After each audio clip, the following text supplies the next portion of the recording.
Hello दोस्तों, आप सबका सीके मैथमेटिक्स क्लास सिवान में हार्दिक स्वागत है। आज हम लोग देखेंगे प्रकाश के परावर्तन से संबंधित सभी क्वेश्चन। देखिए, प्रकाश क्या होता है। प्रकाश एक प्रकार की ऊर्जा होती है, यानी ऊर्जा का एक रूप होता है जिसकी उपस्थिति में हम किसी वस्तु को देख सकते हैं। प्रकाश विद्युत चुंबकीय तरंग भी होती है, किंतु इसकी प्रकृति अनुप्रस्थ होती है। प्रकाश विद्युतीय रूप में से उदासीन होती है। प्रकाश की चाल निर्वात में सर्वाधिक 3×10⁸ मीटर प्रति सेकेंड होता है। यह रोमर ने बताया था। ठीक है।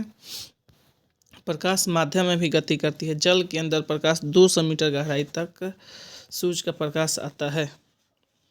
ठीक है दोस्तों, प्रकाश का सर्वाधिक चल कहाँ होता है? निर्वात में। कितना होता है? 3×10⁸ मीटर प्रति सेकंड।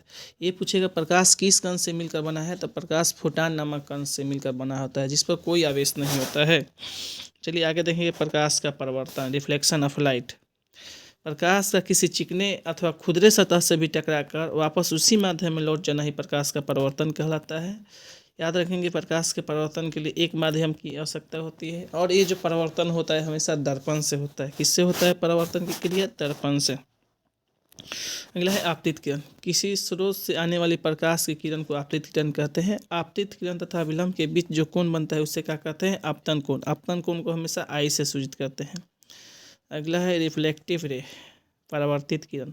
परावर्तन के बाद जाने वाली किरण को परावर्तित किरण कहते हैं, और परावर्तित किरण तथा विलंब के बीच बने कोण को परावर्तन कोण कहते हैं। इसे आर से सूचित करते हैं। याद रखेंगे, आपतन कोण हमेशा परावर्तन कोण के बराबर होता है।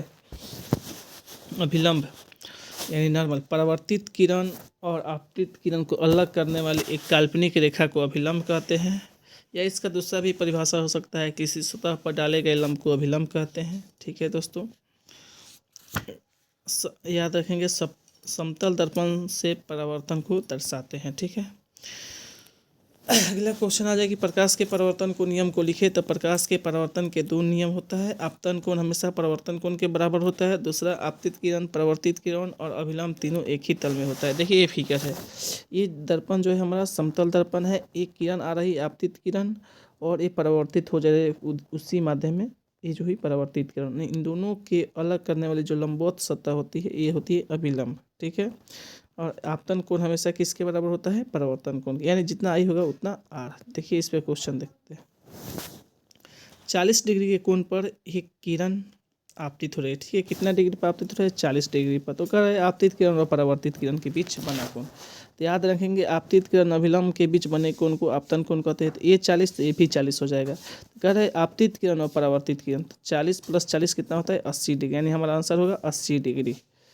अगला क्वेश्चन है, एक किरण तल के साथ 35 डिग्री का कोण बनाती है। कितना बनाती है? 35 के तल के साथ 35 डिग्री। या किस कोण के साथ परावर्तित होगी, यानी परावर्तित किस कोण के साथ होगी। ठीक है दोस्तों, तो देखिए जब ये लंबवत हो जाए अभिलंब, तो इधर का पूरा 90 होगा, इधर भी कितना हो जाएगा? 90। तो जब ये 35 है तो 90 में से 35 घटाएंगे तो ये हमारा आ जाएगा 55। यानी आपतन कोण 55 आया, तो परावर्तन कोण भी कितना हो जाएगा? 55। यानी 55 + 55 हमारा कितना हो जाएगा? 55 + 55 110। अगर आपतन कोण और परावर्तन कोण के बीच पूछता है तो 110 होता है, लेकिन पूछ रहा है परावर्तित किरण, तो परावर्तित कितना पर होगा? 55 डिग्री पर। ठीक है दोस्तों, आगे हम चलेंगे समतल दर्पण। समतल दर्पण किस दर्पण को कहते हैं? वैसा दर्पण जिसका परावर्तक सतह क्या हो? समतल हो, उसे समतल दर्पण। अच्छा, समतल दर्पण से परावर्तन की क्या क्या शर्तें हैं? देखिए, इसमें जो अपनी लंबाई होती है किसी व्यक्ति का, उसका प्रतिबिंब देखने के लिए उसकी लंबाई आधी होनी चाहिए दर्पण की, कम से कम। यदि दर्पण की ओर कोई व्यक्ति भी वेग से दौड़ रहा है तो उसका प्रतिबिंब में दिखाई देता है 2v वेग से। ठीक है। इसी कारण वाहन के शीशा पर लिखा होता है, object in the mirror are closer than the appear. यानी इसका अर्थ ये हुआ कि वस्तु स्वाभाविक वेग से अधिक गतिशील दिखती है, जिस वेग से चल रही उससे ज़्यादा दिखती है। ठीक है दोस्तों, याद रखिएगा। जैसा है, यदि समतल दर्पण में किसी वस्तु को थीटा कोण से घुमाया जाए तो उसका प्रतिबिंब 2θ से घूमता हुआ दिखाई देता है। वस्तु दर्पण से जितनी दूरी पर होती है, दर्पण के अंदर प्रतिबिंब उतना ही दूरी पर बनता है। समतल दर्पण से हमेशा आभासी प्रतिबिंब बनता है। समतल दर्पण की फोकस दूरी अनंत होती है और वक्रता त्रिज्या भी अनंत होती है, याद रखेंगे, और इसकी क्षमता 0 होती है। ये दोस्तों VBI क्वेश्चन है। समतल दर्पण की फोकस दूरी और वक्रता त्रिज्या अनंत होती है और इसकी क्षमता क्या होती है? 0 होती है। ठीक है दोस्तों, अगला क्वेश्चन देखेंगे। किसी कोण पर झुके दो समतल दर्पणों के बीच प्रतिबिंब की संख्या निकालने का फॉर्मूला होता है n बराबर 360/थीटा। याद रखिएगा जब थीटा का मान सम हो जाए, थीटा का मान का n का मान सम आ जाए तो उसमें से हम एक घटा लेते हैं, और विषम आए तो उसमें से एक नहीं घटाते हैं, यानी वही हो जाता है। ठीक है, सम आएगा तो एक घटाएंगे, विषम आएगा तो वही रखेंगे। अब एक और इसमें शर्त होती है कि मान लीजिए जब भाग देंगे थीटा से तो वो पूर्णांक संख्या को लेते हैं, यानी पूरा अंक। जैसे मान लो 4.4 आ गया तो हम लेंगे 4, क्योंकि किसी भी व्यक्ति का आधा फोटो हम पूरा नहीं गिन सकते हैं। ठीक है, मान लो 6.5 आ गया तो हम केवल 6 लेंगे। ठीक है, 7 भी नहीं ले सकते, उससे कम ही लेते हैं। ठीक है, पूरा अंक लेते हैं। ठीक है दोस्तों, दो समतल दर्पण के बीच यदि 40 डिग्री का कोण बनता है तो प्रतिबिंब की संख्या। चलिए एक उदाहरण देखते हैं इसमें। तो देखिए n बराबर क्या होता है 360/थीटा। थीटा का जो मान हमारा 40 है, तो 40 से जब भाग देंगे तो 4 9 36 9, यानी ये विषम आया तो हमारा ये आंसर होगा 9 ही। ठीक है, अगला क्वेश्चन देखिए। दो समतल दर्पणों के बीच 90 डिग्री कोण बनता है तो बने प्रतिबिंबों की संख्या क्या होगी।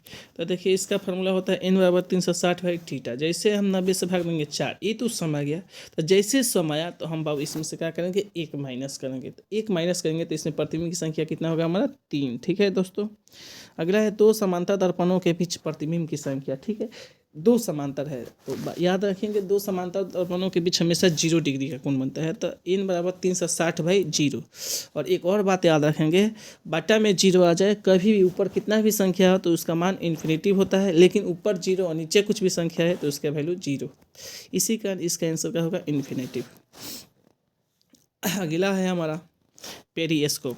पेरिस्कोप एक परिदर्शी होता है, यह परावर्तन पर आधारित होता है। इसे 45 डिग्री के कोण पर समतल दर्पण में लगा देते हैं। ठीक है, इसकी सहायता से पनडुब्बियां सतह से ऊपर देखने के लिए पेरिस्कोप का प्रयोग करते हैं। अधिक ऊंचे स्थान को देखने के लिए भी पेरिस्कोप का प्रयोग करते हैं। याद रखेंगे, अधिक ऊंचे स्थान को देखने के लिए किसका उपयोग करते हैं, पेरिस्कोप का।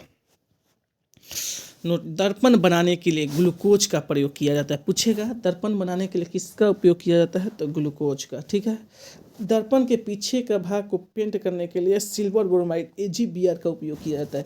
याद रखेंगे दर्पण के पीछे का भाग किससे पेंट किया हुआ होता है, सिल्वर ब्रोमाइड। ठीक है, बनाने के लिए किसका उपयोग, ग्लूकोज का। अब देखेंगे गोलीय दर्पण से संबंधित क्वेश्चन। ठीक है, यह दर्पण किसी गोला का भाग होता है। ठीक है, गोलीय दर्पण किसी गोले का भाग होता है। यह दो प्रकार के होता है। ठीक है, एक होता है अवतल, एक होता है उत्तल। ठीक है, अवतल दर्पण जो होता है वैसा दर्पण होता है जिसकी परावर्तक सतह धंसा हुआ हो या उठा हुआ भाग कलई किया हो, तो इससे अवतल दर्पण। और अवतल दर्पण को हम लोग कौन सा दर्पण कहते हैं, ये भी आप लोग कमेंट में बताएंगे। और उत्तल दर्पण को हम लोग कौन सा दर्पण कहते हैं। उत्तल दर्पण में परावर्तक सतह उठा हुआ रहता है, परावर्तक सतह उठा हुआ भाग परावर्तक सतह उठा हुआ रहता है और धंसा हुआ भाग कलई किया रहता है। ठीक है दोस्तों, दर्पण के दाहिने राइट साइड में पेंट किया रहता है। याद रखें, दर्पण के कभी भी दाहिने साइड में पेंट किया हुआ रहता है। प्रकाश हमेशा लेफ्ट साइड यानी बाएं से आती है। वस्तु को हमेशा दर्पण के बाईं ओर रखते हैं। लेफ्ट साइड बाएं साइड हमेशा मान का होता है ऋणात्मक होता है, निगेटिव होता है। राइट साइड का सभी मान का होता है पॉजिटिव होता है, ये याद रखेंगे। अब आएंगे दर्पण से संबंधित कुछ टॉपिक। ठीक है, इसमें होता है पोल। ठीक है, जो दर्पण होता है दर्पण के मध्य बिंदु को ही क्या कहते हैं, या मध्य भाग को ही क्या कहते हैं, पोल। आगे है वक्रता केंद्र, centre of curvature. Centre of curvature, गोलीय दर्पण जिस गोले का भाग होता है उसके केंद्र को ही वक्रता केंद्र कहते हैं। इसे सी से सूचित करते हैं। याद रखेंगे, वक्रता केंद्र को सी से करते हैं, जबकि ध्रुव को पी से। वक्रता त्रिज्या, वक्रता केंद्र और ध्रुव के बीच की दूरी को वक्रता त्रिज्या कहते हैं। अगला है फोकस। फोकस, अनंत से आती प्रकाश की किरणें दर्पण और अनंत से आती प्रकाश की किरणें दर्पण से परावर्तन के बाद जिस बिंदु पर मिलती है या मिलती हुई प्रतीत होती है उसे ही फोकस कहते हैं। इसे एफ से करते हैं सूचित। ठीक है, और एक फोकस दूरी होता है, तो फोकस दूरी दर्पण के ध्रुव और फोकस दूरी के बीच की दूरी को ही फोकस दूरी कहते हैं। और फोकस दूरी वक्रता त्रिज्या में एक संबंध भी होता है, F बराबर R/2। एक क्वेश्चन कर रहा है कि 40 cm वक्रता त्रिज्या वाले दर्पण की फोकस, तो F बराबर क्या करेंगे, R की जगह 40 रखेंगे, 40/2 हमारा होगा 20। मुख्य अक्ष, इसे प्रधान अक्ष भी कहते हैं, इंग्लिश होता है प्रिंसिपल एक्सिस। दर्पण के ध्रुव और वक्रता केंद्र को मिलाने वाली एक सरल रेखा को ही क्या कहते हैं, मुख्य अक्ष। देखिए ये हमारा फूल है, ये हमारा फोकस बिंदु है, ये है वक्रता केंद्र। वक्रता केंद्र और ध्रुव को जो मिलाने वाली सरल रेखा है, यही क्या होता है हमारा प्रधान अक्ष या मुख्य अक्ष होता है। बीम ऑब्जेक्ट यानी वस्तु, वस्तु को ही बीम कहा जाता है, बात सही है। हमेशा वस्तु को दर्पण के बाईं ओर रखा जाता है, वस्तु को हमेशा यू से करते हैं। और यह अवतल दर्पण में, हम किसी भी दर्पण में अवतल हो या उत्तल, उसमें ऋणात्मक होता है। प्रतिबिंब, दर्पण के अंदर जहाँ किरणें मिलती है उसे प्रतिबिंब कहते हैं। प्रतिबिंब को हमेशा भी से सूचित करते हैं। यह प्रतिबिंब कभी धनात्मक भी हो सकता है, कभी ऋणात्मक, लेकिन उत्तल दर्पण में हमेशा धनात्मक होता है, अवतल में धनात्मक और ऋणात्मक दोनों होता है। वास्तविक प्रतिबिंब, जब किरणें वास्तव में एक दूसरे को काटती है तो उससे वास्तविक प्रतिबिंब कहते हैं।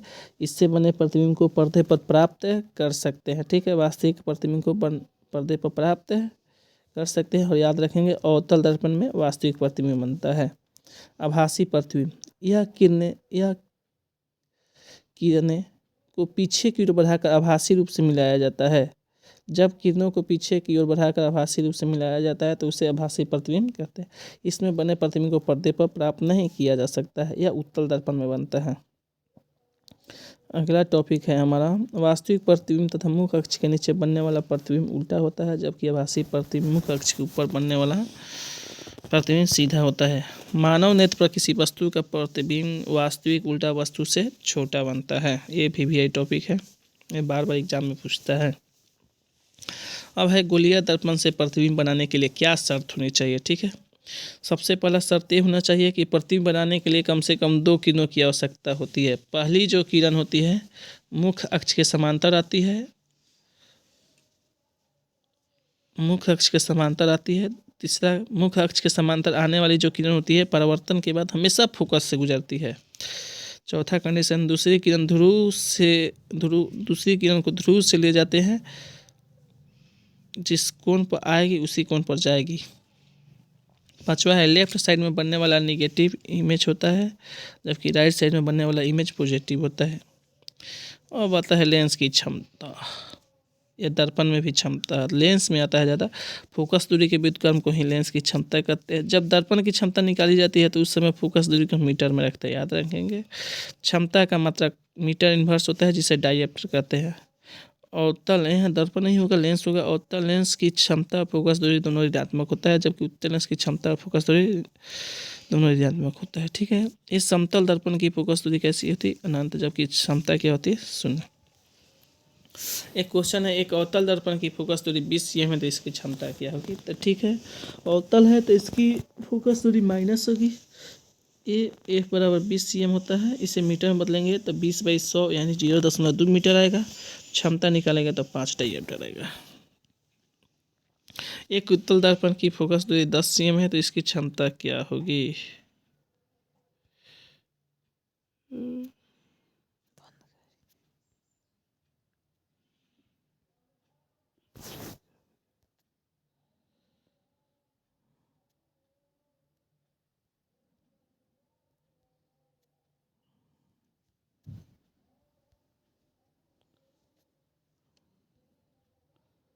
देखिए उत्तल दर्पण की फोकस दूरी 10 cm है तो इसकी क्षमता 10 डायप्टर ही होगी। ठीक है दोस्तों, चलिए आगे देखेंगे। अवतल दर्पण में विभिन्न स्थितियों में रखे प्रतिबिंब की स्थिति। ठीक है, पहला है जब वस्तु अनंत पर हो, तो याद रखिएगा जब इस स्थिति में जब वस्तु अनंत पर हो तो उसका प्रतिबिंब फोकस पर बनता है। देखिए प्रतिबिंब फोकस पर बनता है, लेकिन वास्तविक उल्टा वस्तु से बहुत छोटा बनता है।